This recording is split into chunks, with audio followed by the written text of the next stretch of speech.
compared to the larger urban areas, and that's something that we do have the ability to take advantage of. Pitt County stands as a distinguished hub for business and industry, offering an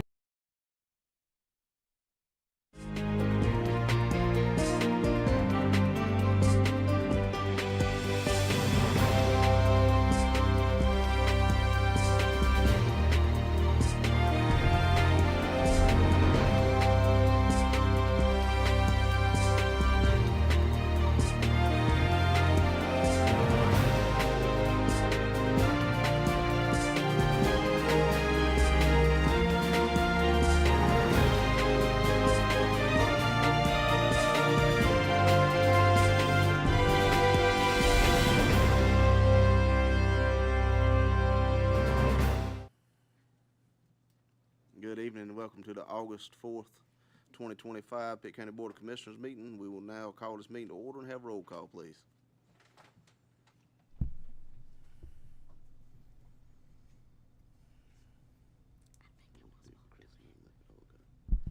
All right, now we'll have, he's coming. Have an invocation by Vice Chair. Please stand.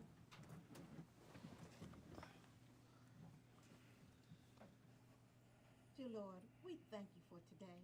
We thank you for the rain, and we thank you for the sunshine. We thank you for all the citizens who are here, and all the board members are here to hear our calls. Touch the hearts of all of us that we may be good people for you. In your name we pray. Amen. Amen. Now for the pledge, Ms. McGillicuddy, rising 12th grader. All right.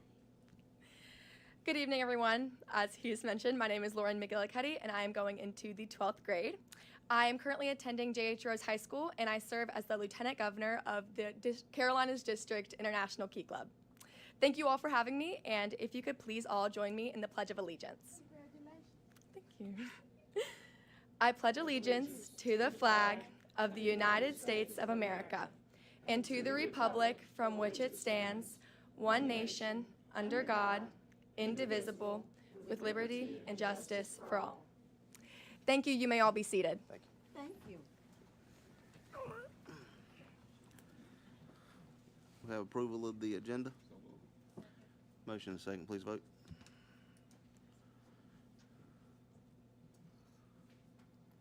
All right. Public addresses to the board. Mr. Attorney, if you'll read the statement. Thank you, Mr. Chair. Pitt County welcomes all comments on matters of public concern. Each speaker will be allowed up to 3 minutes to speak. A total of 30 minutes is set aside for public addresses to the board. Please state your name and address prior to speaking. Mr. Chairman, the first person signed up to speak is Josephine Butler.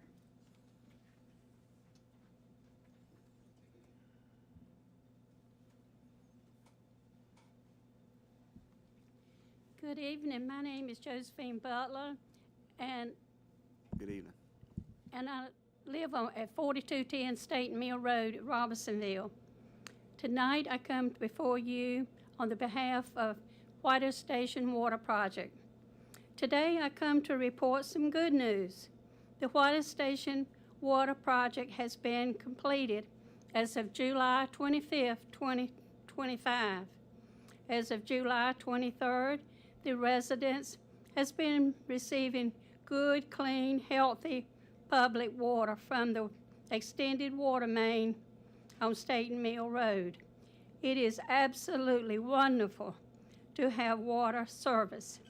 Not having to purchase and haul water for domestic use is a real benefit.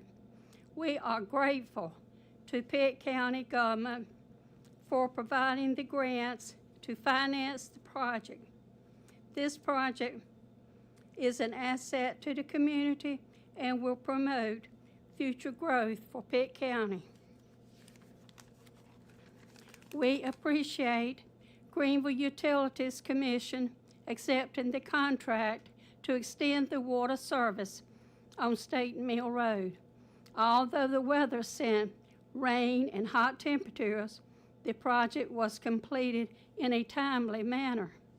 We are proud to have GUC as our water provider.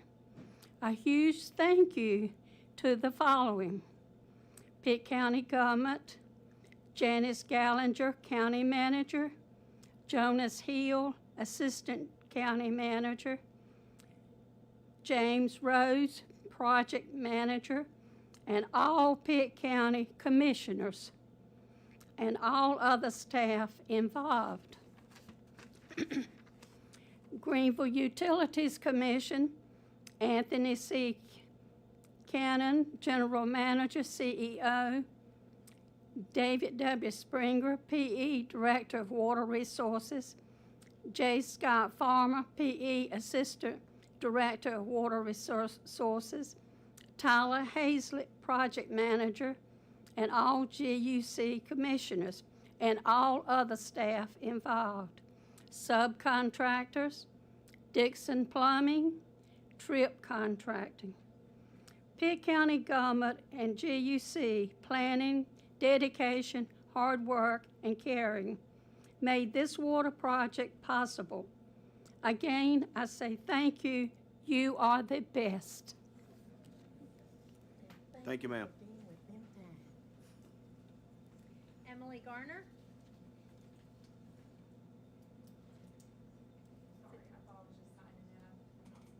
You're fine, thank you. And then I have Stephen Hardy Brace.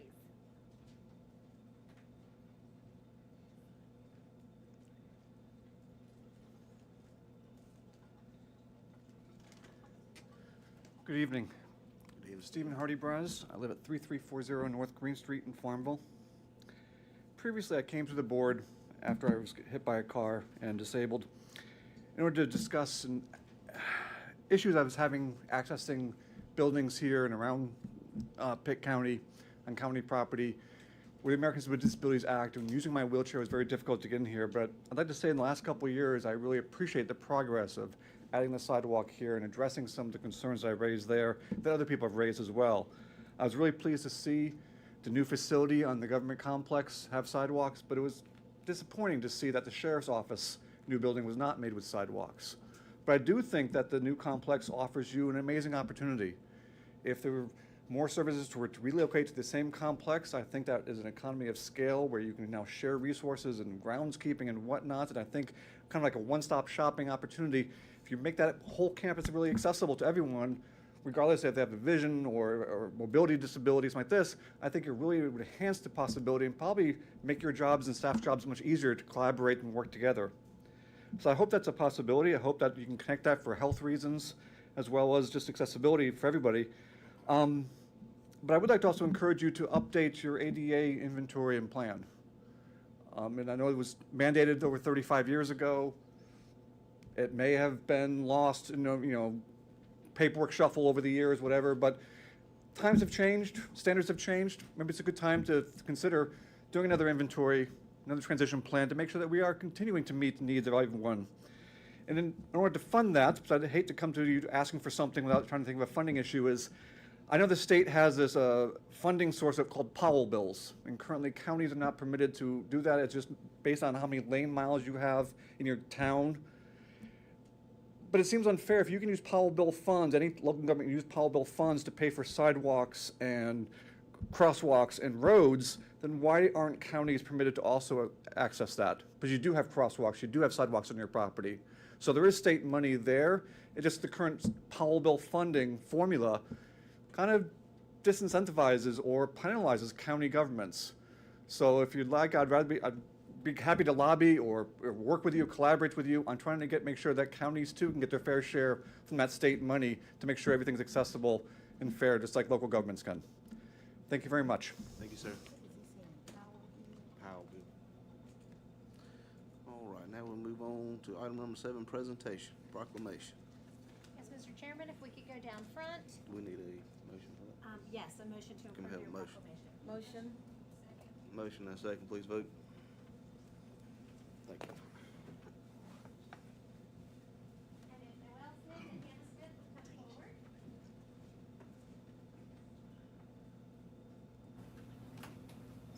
We'll put you right on the center dot. And Hannah right beside her. Mr. Chairman, members of the board, and those listening, this is a super exciting week in Pitt County government and in the nation as we celebrate Pitt County Farmers Market Week with a proclamation declaring August 3rd to 9th, 2025 Pitt County Farmers Market Week. And this proclamation reads, whereas the County of Pitt proudly recognizes the Leroy James Farmers Market as a vital institution supporting community health, local agriculture, and regional food access. And whereas farmers markets strengthen local food systems by connecting residents directly with fresh, seasonal, and locally grown foods, fostering transparency, trust, and relationships between producers and consumers.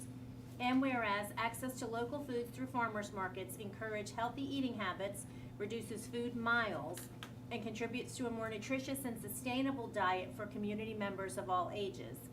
And whereas farmers market play a critical role in promoting public health by serving as accessible spaces for all residents to obtain wholesome food, participate in active lifestyles, and engage in meaningful community interactions. And whereas by supporting farmers markets, Pitt County invests in the resilience of our regional food economy, ensuring that family farms and beginning farmers have viable markets while preserving farmland and agricultural heritage. And whereas farmers markets foster economic opportunity, entrepreneurship, and community development by providing a platform for local growers, food producers, and small businesses to thrive. And whereas the Pitt County Board of Commissioners values the role of farmers markets in shaping an equitable, health-focused, and community-driven food system. Now therefore, the Pitt County Board of Commissioners do hereby proclaim the week of August 4th to the 9th, 2025 as Pitt County Farmers Market Week in conjunction with National Farmers Market Week, and call upon all citizens to recognize and celebrate the essential contributions of our farmers markets and the dedicated individuals who sustain them. Adopted this 4th day of August 2025, signed by Chairman Benji Holloman, attested by Kimberly Hines, Clerk to the Board. Mr. Chairman, if you would present the proclamation. Oh, Thank you very so much. Appreciate it. Yes, and then as another note and a plug, be sure to come to the market this Saturday. Yes, Go from ahead. 8 to 12. We're celebrating National Farmers Market Week. We'll have some special event stuff going on. We'd love for you to join us. Excellent. All right, thank you so much.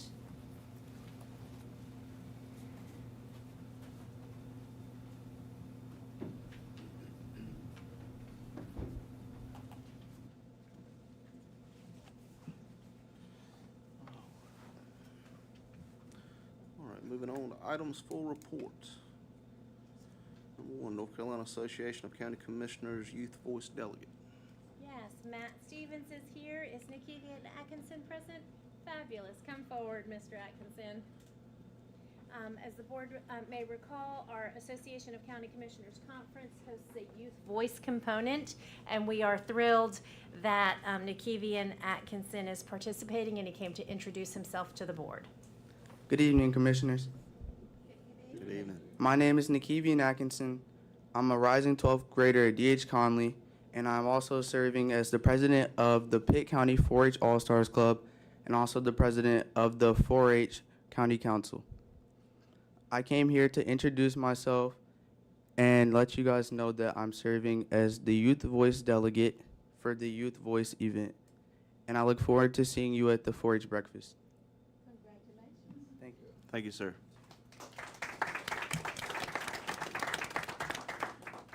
Madam Manager. Yes, Mr. Chairman, Lauren, yep, come forward. He does need a photo with the commissioners.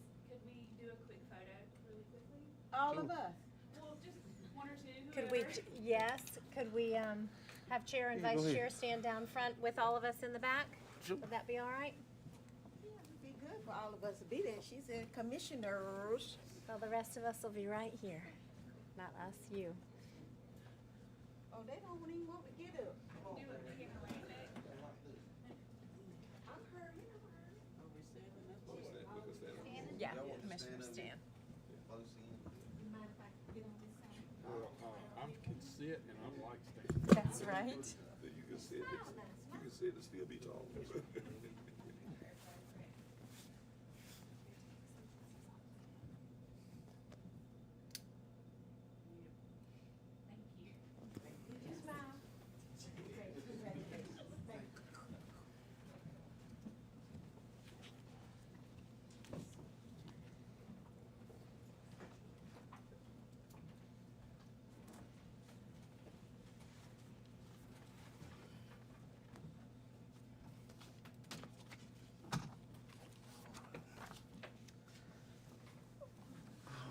now to your manager's report.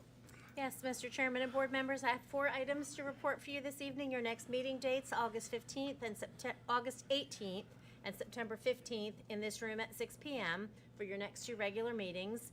Item B, a reminder of the North Carolina Association of County Commissioners Conference, which will kick off in Pitt County August 20th and carry on through the 23rd.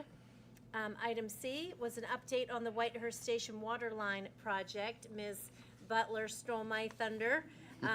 Which I'm very pleased that she did, but just as an update to let you all know, the construction was completed for a 1.9-mile water main extension along sections of NC 30 and Staten Mill Road near the Whitehurst Station community.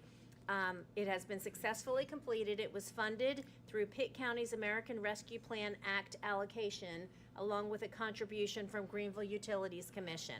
The project aimed to address ongoing water quality concerns reported by several households in that area, and as a result, as of this date, 14 homes so far have transitioned from private wells to the public water system, providing residents with access to clean and reliable drinking water. So we are thrilled, and we've only heard positive remarks from the residents in that area. Good. Item D is another good news update. On July 24th, Pitt County EMS, Emergency Medical Services, received a designation of a continuing education EMS education institution, which enables us to deliver continuing education training and re-credentialing of our EMS personnel. The designation is a significant positive event for employee retention and recruitment, and the goal is to provide the best pre-hospital care available for the citizens of Pitt County. Our scheduled training is open to all Pitt County system providers at no cost, ensuring that everyone has the opportunity in our continuous improvement efforts. This should not be confused with the training that's provided by Pitt Community College. They continue to train EMS personnel to work in our community. This will be continuing education and particularly tailored education to those things that are recommended by our EMS medical director, Dr. Kitch, or trends that are noted specific to the Pitt County system to be sure that we are providing the best possible care. So we are thrilled to have received that designation. And that is all that I have for my report, unless there are any questions. Any questions? All right, rolling right along. Items for consent. Second. Got a motion and a second. Please vote.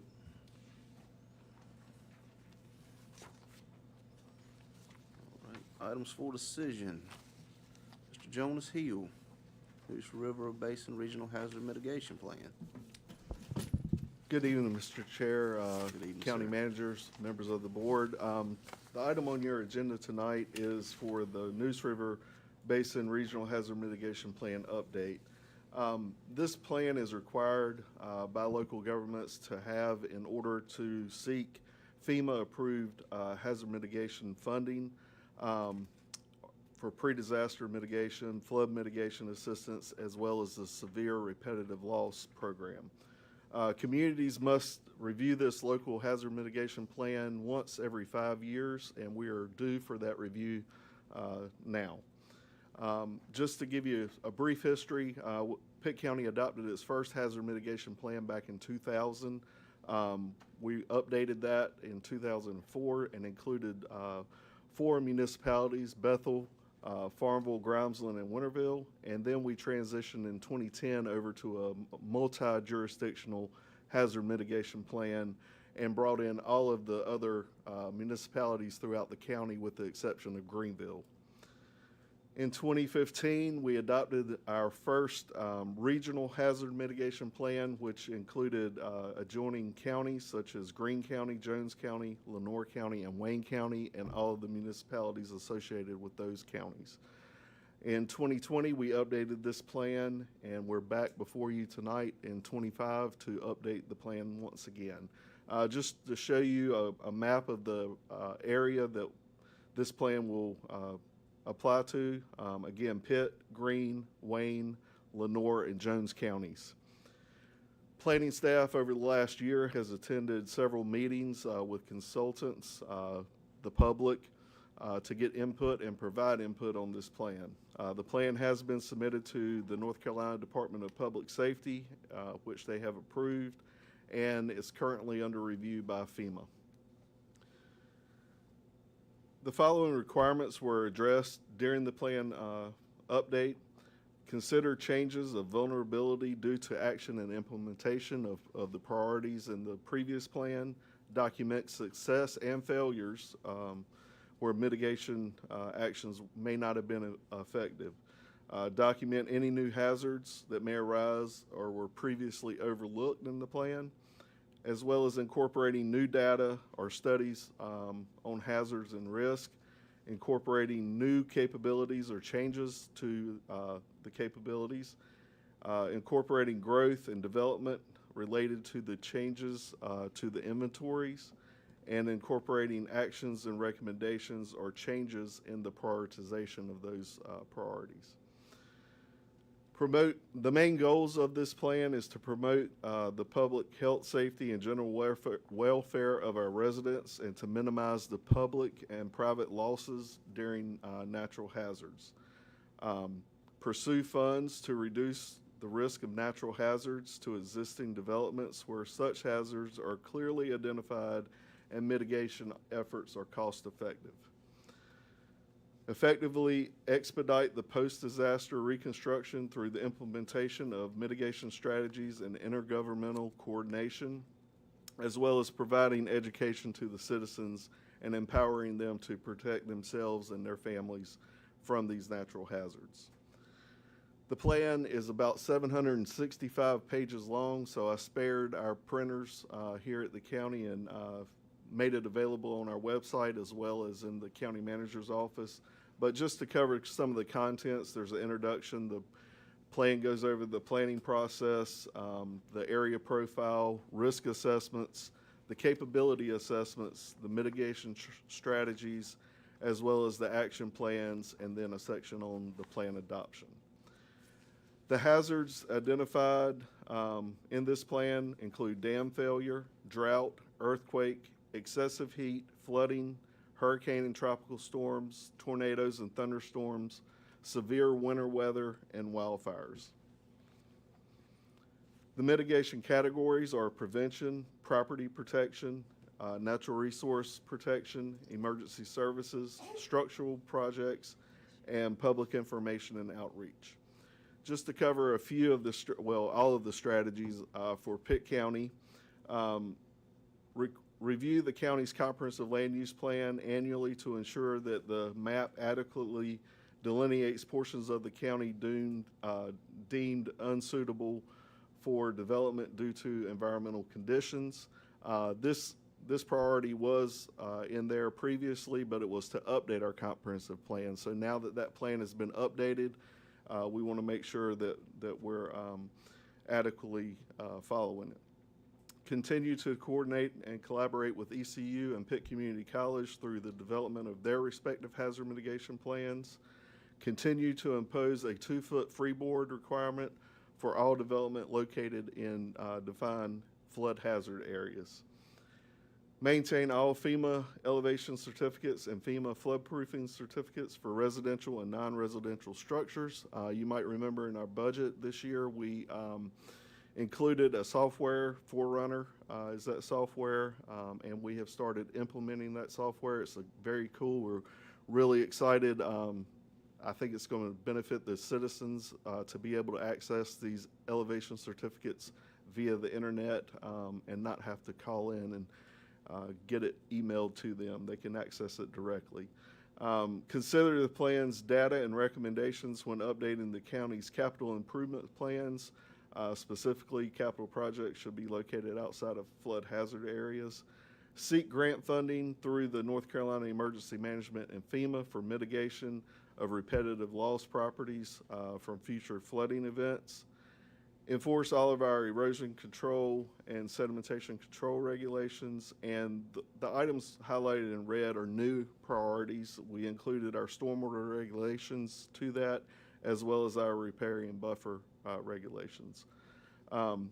Expand upon the alert emergency notification system. If you remember, HyperReach was implemented back in 23 by our emergency management department.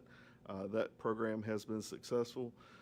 So continue to expand upon that and evaluate and assess the availability of effectiveness of all critical facilities. Consider access to all critical facilities, making sure they're readily available during a flood. That includes infrastructure. Maintaining the county's continuity of operations plan, and reviewing and updating the emergency operations plan on an annual basis. Maintaining the county's special medical needs registry, which our emergency management department handles, as well as maintaining the county's local emergency planning committee to monitor the presence of hazardous materials throughout the county and their location. Educating the public and development community about building in the flood-prone areas. Providing outreach materials to real estate agencies to ensure that prospective buyers are educated about living and developing within the flood hazard areas. Utilizing the storm surge inundation data provided by North Carolina Emergency Management, and identifying a location and establishing a special medical needs shelter for county residents. And we'll talk a little bit more about that in our next item on your agenda tonight. Implementing the recommendations of the Hurricane Matthew Resilient Redevelopment Plan, and assisting with the development of the Mideast Regional Mobility Infrastructure Resilience Plan. Use the new flood advisory maps to inform the public of potential hazards. Make repairs to the Lake Glenwood Dam and monitor the high hazard dams throughout the county. Enforce the county's water supply watershed plan. Establish cooling center stations through partnerships with faith-based organizations. And you might recall the Salvation Army came before the board and it has expressed interest in assisting with that at their center. So making good progress on that one already. Implementing the county or community wildfire protection plans for each fire district, and that will be coordinated with our emergency management department. And then last but not least, seeking funding to implement flood mitigation alternatives and water quality recommendations of the City of Greenville's Watershed Master Plan. The Pitt County Planning Board unanimously recommended adoption of this plan to this board at its July 16th meeting. And our recommendation tonight is to approve the resolution to adopt this regional hazard mitigation plan. I'll be glad to answer any questions you may have. We have one question. All right. I have one quick question. Yes, ma'am. This seems like a very good outline. Is it in our packet? Should have been in your packet. Yes, ma'am. I don't believe we included the PowerPoint in their packet, but we can certainly get it to you. I can get it. We'll And include I've it in got your copies history of the packet. plan if you want all 760 pages. That's why I said this is big right here. Make sure she gets that. She needs something to read at night. Yes, ma'am. Any more questions? Pleasure to the board. I move to approve it. A second. Got a motion and a second all over the house. Please vote. All right. Are you up for the next one too? Yes, sir. All right. Next item on your agenda is the Pitt County Flood Print Report. As I mentioned earlier, the Special Medical Needs Shelter has been in the last several of our hazard mitigation plans. And so we were approached by the NC State Coastal Dynamics Lab back in April of last year to develop a flood print report. And for those who may not know what a flood print report is, it's a planning framework created by the North Carolina State University Coastal Dynamics Lab that focuses on integrating land use infrastructure and community needs to guide recovery and build resistance in areas that have been impacted by flooding. This project was funded by the North Carolina Office of Recovery and Resiliency, or NCORE, and provided money for this report at no cost to the county. Pitt County has worked, as I mentioned, for the past 16 months with folks from the Coastal Dynamics Design Lab and the floodprint report will support the county's efforts to improve its emergency shelter system, specifically regarding the construction of a new special medical needs shelter. I should point out also that planning staff work with this group as well as our emergency management department and our Pitt County Schools staff. This will serve as a tool to help secure competitive funding and support project implementation. And tonight I have Travis Klondike with us. He is a assistant research professor and associate director of the Coastal Dynamics Lab. So I'm going to turn it over to Travis to run through the report for you guys.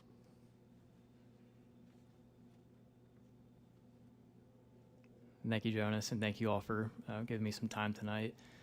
I'm Travis Klondike. I serve as the Associate Director of the Coastal Dynamics Design Lab, which is really long, so CDDL for short is much easier and faster to say.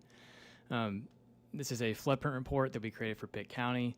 As Jonas mentioned, this was delivered at no cost to the county through grant funds provided to us by NCORE, which originated at HUD through CDBG funds post Hurricanes Matthew, Florence, and Tropical Storm Fred. This is a much longer report, but what we decided to do for the presentation tonight was to pull out some of the spreads from that report to kind of give you an overview of some of the main points that were addressed and proposed, which ultimately led to a main project being developed and proposed, which is a new special medical needs facility at Welcome Middle School.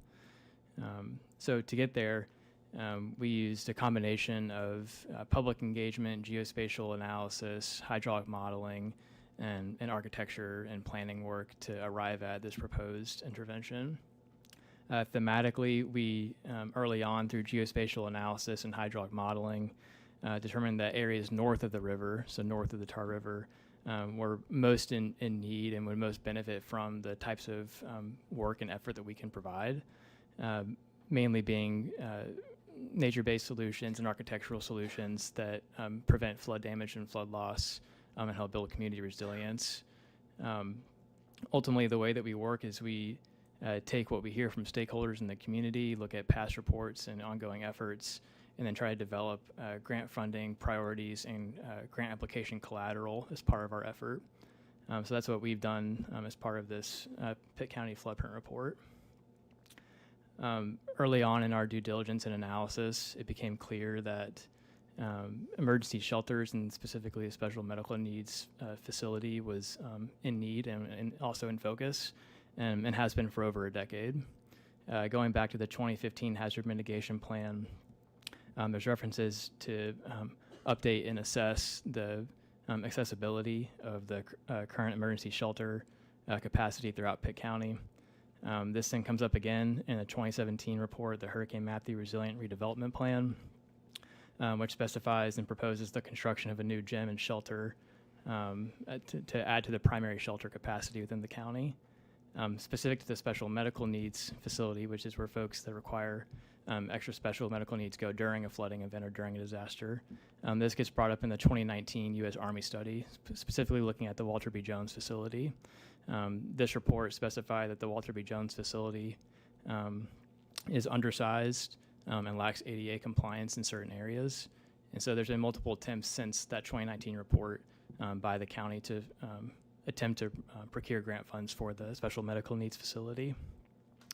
And then as Jonas mentioned, this is specifically called out in both the 2020 and the 2025 Hazard Mitigation Plan, specifically as a project that needs attention.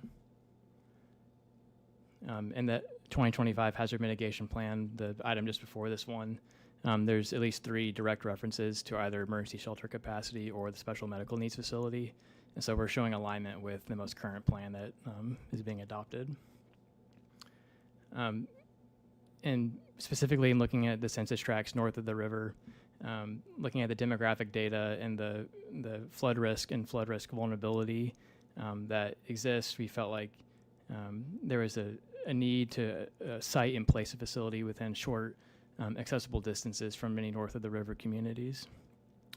Specifically, there's flood and wind vulnerable housing stock. There's areas that are flood prone by being in the floodplain themselves, but there's also a higher prevalence of disability in adults that's over twice as high as the North Carolina average. And so in thinking about emergency shelters and also special medical needs facilities, being able to place this close to the population that would most benefit from these services was a top priority that we addressed. And so we looked at all of the county land holdings north of the river, and through a geospatial analysis process, and also engaging with emergency management and educational departments here in the county, we determined that the Welcome Middle School site would probably be the most ideal site for this proposed use. The Welcome Middle School gymnasium formerly used to serve as a primary shelter location for Pitt County. It has not in recent years due to structural repairs that were needed for the roof and the walls of the gymnasium. Those have recently been completed, so that gym can now come back online as a primary shelter facility, but it cannot serve as a special medical needs facility in and of itself. In an ideal world, a special medical needs facility is close to a general population shelter, but not within it, so it can access all the same services and utilities, but not being directly embedded within the same gymnasium. So to the rear of the gymnasium, it offers a flat, clear site, direct parking access, connects to the general population shelter, but also, and most importantly, serves the same target area north of the river that we've specified. In terms of creating collateral for FEMA grant purposes, this project is one that aligns well with several different FEMA grant programs. And so in order to make it a quote-unquote cost-effective project, we had to specifically size, scope, and program the building in order to match FEMA compliance standards. So what are shown here are two different options, option A and option B, which are very similar but offer different cost-effectiveness considerations. So option A is slightly smaller, option B is slightly bigger. Both of these are meant to serve as multifunctional spaces that can serve the community in different hazard events, but also the school during normal everyday use. So this is a 3D image showing the two different options from the exterior. This would be the interior. So they're very similar. Again, during everyday use, these could serve as auxiliary classroom space, also for after-school flex space. It's our understanding that there might be consolidation with some of the schools, and so this added extra capacity could serve as extra STEM or classroom lab space for Welcome Middle School. The main difference between the two plans is that option B has dedicated office space, where the other one does not. It's a bit more of an open floor plan. This can serve multiple hazard events. So the building could also function as a community safe room during tornado events. So the school can use it during everyday classroom hours, but the broader community could also use it during after-school hours or on weekends. Specifying this building as a safe room is the most direct path for FEMA compliance and cost-effectiveness standards, which is why we're showing it as a compatible community safe room. Because it's not directly within the building itself, it offers greater level of safety in terms of public accessibility during after-school hours, but it's also been sized specifically to be able to host the maximum population of Welcome Middle School if needed. During a flooding or hurricane event, which is the primary kind of target program here, is when it would operate as a special medical needs facility.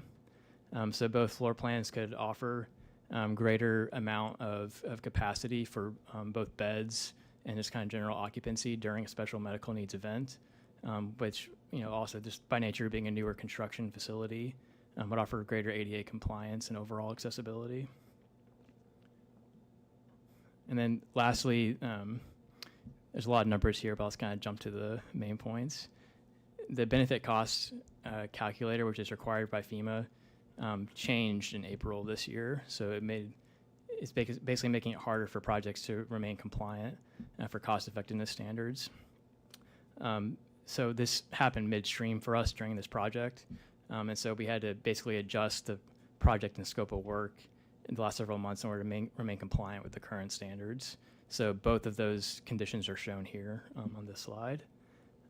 If this project were to have been submitted 6 months ago, the maximum budget would have been $4.8 million to be considered cost effective. Currently, it's now about $2.6 million. And so in order to accommodate that, there's been many design decisions that have been made in order to deliver the building within a cost-effective framework.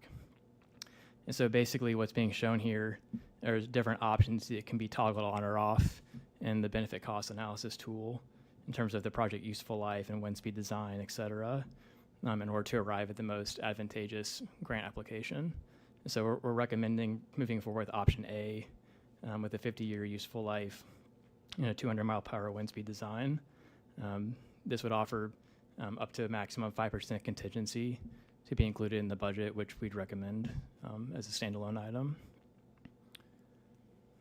And so there's currently an opportunity to apply this project to FEMA for grant consideration under the HMGP program. And I'll turn it over to Jonas to specify that request.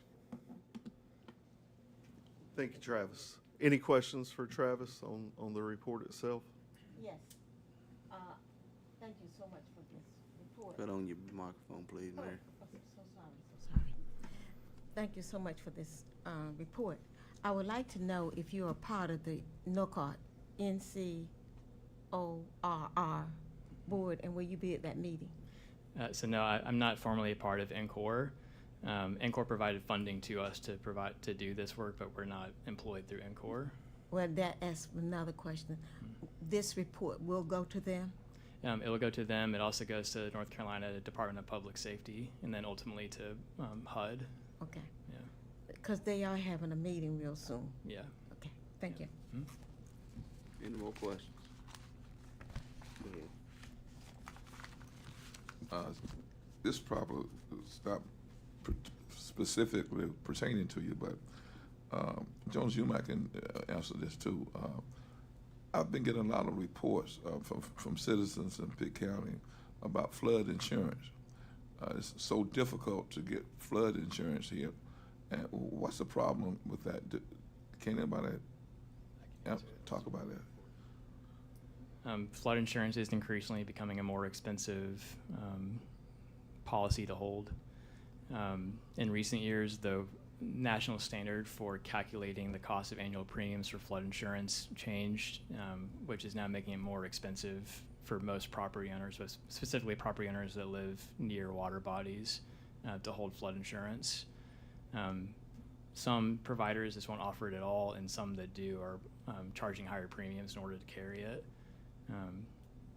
More broadly speaking, for grant programs through FEMA that require flood insurance in order to receive grant funds, this can be a really hard decision for folks to make in terms of elevating or flood-proofing a building, but being required to carry flood insurance through receipt of those funds. But basically, it's changing methods for how insurers at the national level are calculating flood insurance that's driving the premiums up. Thank you. Anybody else? Jonas, Yes. do you have a copy of this presentation? Yes, ma'am. As well as the report. Well, I like to have a Okay. copy for NORCOR. Okay. Thank you. Thank you. So tonight, if there's no more questions, what staff is recommending is to accept this plan that was prepared by the NC State Coastal Dynamics Design Lab and authorize the county staff to pursue and submit applications for funding through the North Carolina Hazard Mitigation Grant Program to support the implementation of the report's recommendations, being the special medical needs shelter. The application for the HMGP grant would not require any county match. So that is our recommendation, is to submit the grant application. You have a motion and a second. Please vote.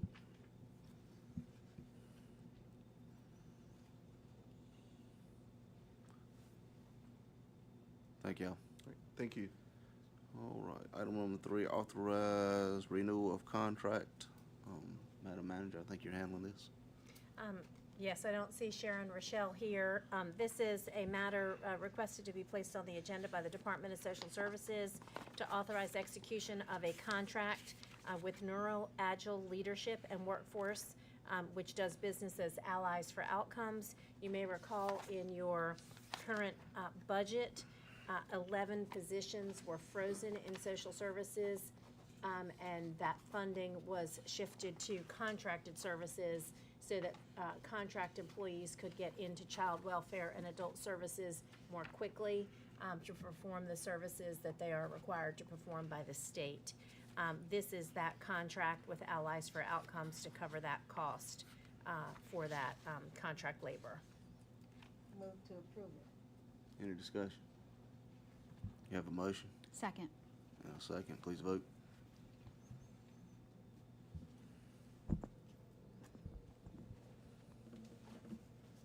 And look at that, he's already up there. Carry on, sir. Board of Hey. Commissioners pay cycle. Hey. Man after my own heart. There you go. Well, good evening, Chairman Holloman, members of the board, Madam Manager.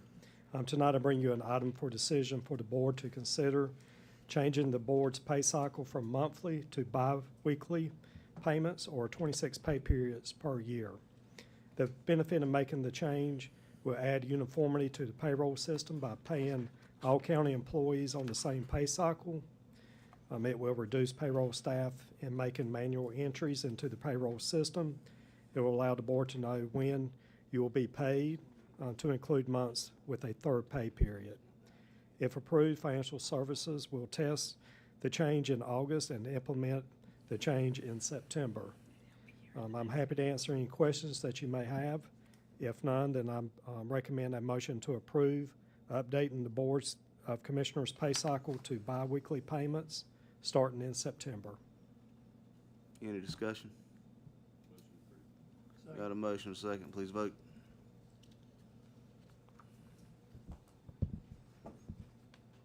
And Sam, hold on one second before you leave. Sure. I know you don't have many meetings left. I don't know if y'all have read your emails. Sam will be leaving us. He has taken, well, if you hold on 1 minute, I'll tell you.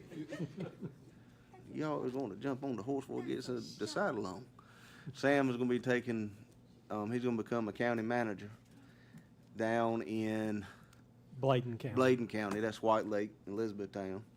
And he will be here at the next meeting, but it's going to be a long meeting, and I might forget to tell him how much I appreciate him while I've been here. So he don't have many days left with us, and I hate to see him go, but I do wish him all the luck. Thank you, Mr. Chairman, and to the board, and to yourself, and to Madam Manager. I appreciate the opportunities that you've given me here. I've learned a lot. It's been a great 7 years.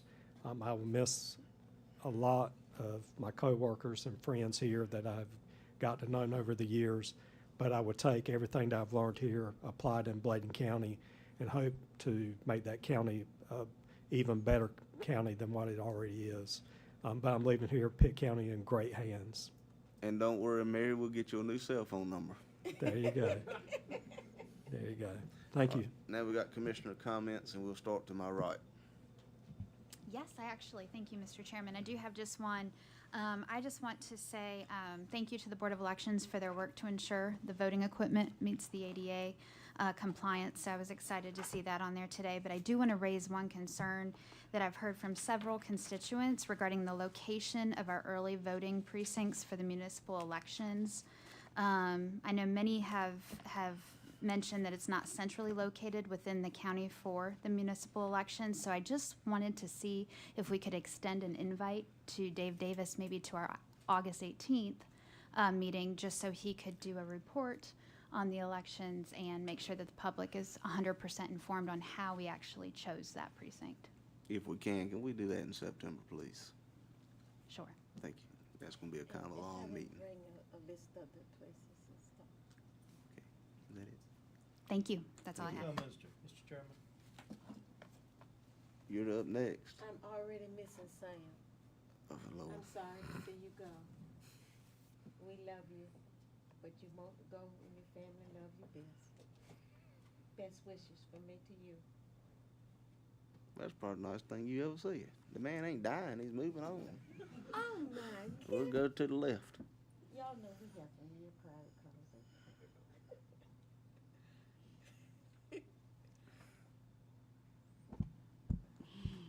Thank you, Mr. Chairman.